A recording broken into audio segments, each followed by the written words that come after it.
नमस्कार, मैं हूं आपके साथ मयंक। आज 23 तारीख है। देखिए, इस वक्त की बड़ी खबर जो ईरान से आ रही है। ईरान में एक बार फिर अमेरिका के खिलाफ जबरदस्त नारेबाजी हो रही है। सड़कों पर अल्लाहू अकबर के नारे लगाए जा रहे हैं। अली खामनेई साहब के हत्यारों से बदला लो, इस तरह की मांग हो रही है। और साथ ही ये कहा जा रहा है, death to America, death to Israel. एक बार फिर सड़कों पर हजारों लोग हैं और वो अमेरिका से बदला लेने की मांग कर रहे हैं। और इसकी एक बहुत बड़ी वजह है। देखिए, ईरान इराक बॉर्डर पर अमेरिका ने टॉम हॉक मिसाइल से हमले किए हैं। ये हमले खुजिस्तान के शालेमचे बॉर्डर पर अटैक किया गया। और सबसे गौर करने वाली बात यह है कि इस बॉर्डर से होते हुए ईरान से कई ज़ायरीन जो हैं वो करबला जा रहे थे, इमाम हुसैन साहब की दरगाह पर जा रहे थे, ज़ियारत के लिए जा रहे थे। उस वक्त उनके ऊपर हमला किया गया, जिसमें 3 ज़ायरीन जो हैं उनकी मौत हो गई है और कई घायल हो गए। जैसे ही ये हमले हुए, उसके बाद से उस पूरे इलाके में, देखिए, हमले हो रहे थे, लेकिन उसके बावजूद इमाम हुसैन की दरगाह पर जाने वाले जो लोग थे वो वहाँ से हटे नहीं। जो ज़ायरीन थे वो वहीं पर मौजूद रहे और उन्होंने अल्लाहू अकबर के नारे लगाए और अमेरिका से बदला लेने की बात की। और एक बार फिर भयंकर आक्रोश देखने को मिला। यानी अमेरिका की टॉम हॉक मिसाइल्स जो हैं, फाइटर जेट्स भी है, वो भी हुसैनी हौसले को डिगा नहीं पा रहे हैं। लेकिन देखिए, जो खबरें हैं उसके मुताबिक 3 श्रद्धालु जो थे, ज़ायरीन थे, इनकी हमले में मौत हुई है। जिसके बाद एक बार फिर ज़बरदस्त गुस्सा जो है, आक्रोश अमेरिका के खिलाफ देखने को मिल रहा है।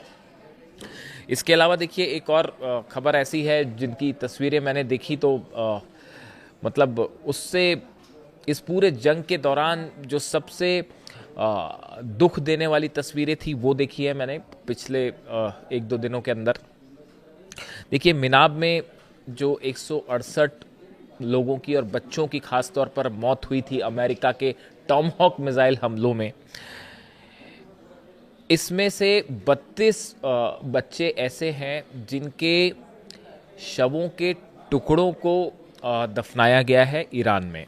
मैं आपको खबर पढ़ के बताऊं, more than 62 body fragments belonging to 32 students martyred in a US air strike on an Iranian elementary school have been identified through DNA testing and buried.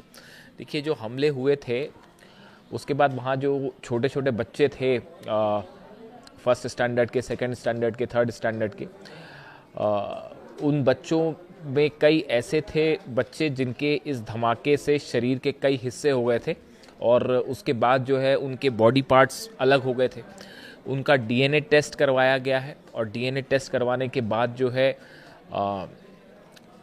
उनके जो बॉडी पार्ट्स थे वो उनके परिवार वालों को सौंपे गए और फिर उसके बाद उन्हें दफन किया गया है। उसकी तस्वीरें सामने आई हैं। वो तस्वीरें ऐसी हैं जो अगर कोई भी इंसान देख ले उसको तो पता नहीं क्या ही बीते और उस परिवार पर क्या बीत रही होगी, आप अंदाज़ा लगाइए। वो तस्वीरें ऐसी हैं कि छोटे छोटे कपड़ों में बच्चों के शरीर के हिस्से लिपटे हुए, किसी का हाथ है, किसी का पैर है, ऐसा हाल है वहाँ पे।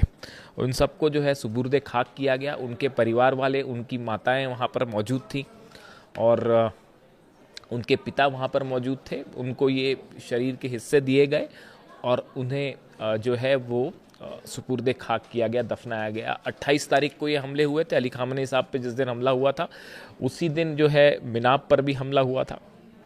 देखिए, अब करीब 5 महीने होने को आ गए। 5 महीने बाद जो है अब उनके शरीर के हिस्से दफनाए गए हैं। इसके साथ ही देखिए, एक खबर और भी है। एक और बच्चा था जिसका नाम माकन नासिरी है। 7 साल का बच्चा था। इस बच्चे का इस टॉम हॉक मिसाइल हमले में जो हमला हुआ उसके बाद उसका कोई शरीर का कोई हिस्सा शायद मिल ही नहीं पाया। तो एक जहाँ पे इन सबको दफनाया गया है बच्चों को, वहाँ पर एक कब्र खाली छोड़ी गई।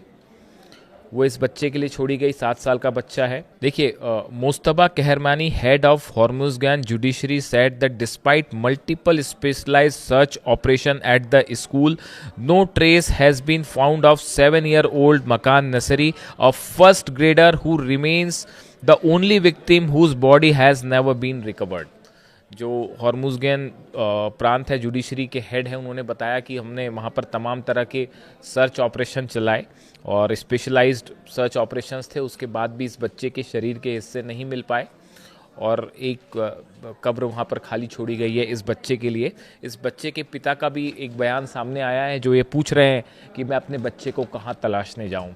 ये जो बच्चा है मकान नसरी, इनके पिता की तरफ से बयान आया है कि मैं अपने बच्चे को कहाँ छोड़ने जाऊं। An empty grave has been prepared for Makan while his personal belongings including a blood stained sweater and a sneaker are preserved in a glass display case at a nearby mosque. उसका जो sweater था एक, जो कि खून से लथपथ है, वो मिला है। उसको वहाँ पर पास की एक मस्जिद में एक ग्लास के अंदर सुरक्षित रखा गया है। तो देखिए, ये तस्वीरें ऐसी है जो बता रही हैं कि वॉर क्राइम्स क्या हो सकता है। इससे घटिया हरकत मैंने तो अपनी जीवन में शायद ही कभी देखी हो, जिसमें 168 बच्चों के ऊपर हमले किए जाते हैं टॉमहॉक मिसाइल से। सोचिए, आपके भी बच्चे होंगे, आपके घर में भी बच्चे होंगे, मेरे घर में भी बच्चे हैं, पढ़ने जाएं स्कूल, उनकी माताओं ने जो है उन्हें तैयार करके स्कूल भेजा था और वहाँ से खबर आती है कि वो किसी का हाथ वापस आया है, किसी का पैर वापस आया है। इससे शर्मनाक घटना इतिहास में कोई नहीं हो सकती। इसकी जितनी आलोचना की जाए वो कम है। और पूरा ईरान एक बात मांग रहा है कि जो डील गई वो भाड़ में गई डील। 168 बच्चों के हत्यारों के साथ डील नहीं हो सकती। आपके अगर बच्चों को कोई मार दे तो क्या उसके साथ डील करोगे आप? खामनेई साहब को जो शहीद कर दे उनके साथ डील करोगे? कई लोग मुझसे सवाल पूछते हैं कि मयंक जी, आप डील के फेवर में क्यों नहीं रहते? मैं इसीलिए फेवर में नहीं रहता। ये वॉर क्राइम है, हत्यारे हैं जिन्होंने ये हत्या की है, खून बहाया है, दे आर वॉर क्रिमिनल्स। और मेरे को ये बोलने में किसी से कोई न डर है ना आपत्ति है। अब देखिए, हालात ये है कि पूरा ईरान जो है, जो तस्वीरें आई इन बच्चों को जब दफनाया जा रहा था, तो वहाँ जो मदर्स थी, इनके फादर्स थे, उन सब की एक डिमांड थी कि कातिलों से बदला लिया जाए। तो वो डील वील वाली बात है ना, वो गई भाड़ में, चूल्हे में गई वो। अब उसके बाद ईरान जवाब दे रहा है और करारा जवाब दे रहा है। और ये जो हमले हुए हैं करबला के ज़ायरीन पर, इसको लेकर भी बड़ा हमला किया जाएगा और आज ही रात ये हमला होगा, आप देख लेना। जॉर्डन में जो हमले हुए हैं ईरान की तरफ से प्रिंस हसन और किंग फैजल बेस पर, एक बार मैं फिर इसका जिक्र करना चाहूँगा। देखिए, 2 बेसेस ऐसे हैं जॉर्डन के जहाँ पर कुछ बड़ा मिस्टीरियस हुआ है, जिसका सच अब तक सामने नहीं आ पाया है। ईरान का दावा है कि यहाँ पे कई अमेरिकी सैनिक मार दिए गए हैं। देखिए, यहाँ पर जो है वो मिसाइल्स गिरी हैं, उसकी तस्वीरें सामने आ गई। खुर्रमशहर 4 मिसाइल मारी गई थी वहाँ पे, और हैंगर्स तबाह हुए। पहले भी 1-2 दिन पहले के हमले की बात नहीं कर रहा हूँ मैं, कल के हमले के पहले जो हमले हुए थे उसमें तो 3 सैनिक मर गए थे, वो अमेरिका ने मान लिया और जो भी तबाह हुआ था। अब ईरान का दावा है कि हमने एक बार फिर से F-15 जेट का हैंगर था वो तबाह कर दिया है। कई बैरक्स और हैंगर्स ऐसे हैं जिसमें अमेरिकी सोल्जर्स मौजूद थे, वो रह रहे थे, उस पर हमले किए गए। और ईरान का दावा है कि बड़ी संख्या में यहाँ कैजुअलिटी हुई है। नंबर नहीं बता रहा ईरान भी अभी, लेकिन ऐसा बोला जा रहा है कि बड़ी संख्या में अमेरिकी सोल्जर्स घायल हुए हैं और बहुत सारे सोल्जर्स की मौत हुई है। इसका बात सच्चाई क्या है सामने आने में टाइम लगेगा, लेकिन कई हेलीकॉप्टर्स तबाह हैं, MQ-9 ड्रोन्स तबाह हैं। इसके अलावा यहाँ पर C-17 प्लेन्स के भी तबाह होने की खबरें हैं। यानी जॉर्डन में बड़े हमले हुए हैं और ये 2 बेसिस पर जो नुकसान पहुंचा अमेरिका को, इसकी सच्चाई अभी बाहर आनी बाकी है। देखिए, डोनाल्ड ट्रंप ने कहा कि अगर अब एक भी जहाज़ पर हमला होगा तो बदले में पुल उड़ा दिया जाएगा एक, और एनर्जी सेक्टर उड़ा दिया जाएगा। तो नतीजा आप देख ही रहे हैं, पता हो गई आपको। हूती ने सऊदी के 2 टैंकर्स तबाह कर दिए हैं और हॉर्मुज़ में भी ईरान ने जो है एक जहाज़ को फिर ठोक दिया। तो अब देखते हैं कि इसका नतीजा क्या होता है। वो सऊदी और हूती के बीच में जो है वो सीधी जंग की तैयारी है।